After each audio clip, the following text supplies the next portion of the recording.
គ្រឿងផ្សំទាំងអស់សម្រាប់ធ្វើនំផ្លែអាយបងទាំងអស់គ្នាដំបូងខ្ញុំធ្វើការឆឹងស្កររបស់យើងបងទាំងអស់គ្នាឲ្យវា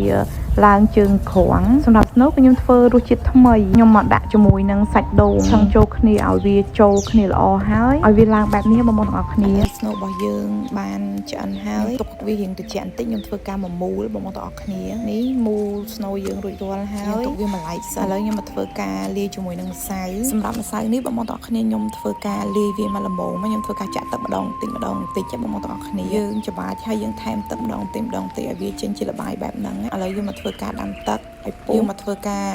លាយម្សៅរបស់យើងបងទាំងអស់គ្នាសម្រាប់នំផ្លែអាយនេះវាធំបន្តិចបងទាំងអស់គ្នាព្រោះខ្ញុំធ្វើ snow ដាក់ដូងអញ្ចឹងណាឥឡូវយើងមកធ្វើការដាក់ snow របស់យើងហើយយើងធ្វើការមូលបន្ទាប់ហើយយើងធ្វើការដាក់ជាមួយនឹងទឹកបងទាំងអស់គ្នាសម្រាប់ទឹកគឺដាក់ពុះបងចង់ដឹងថា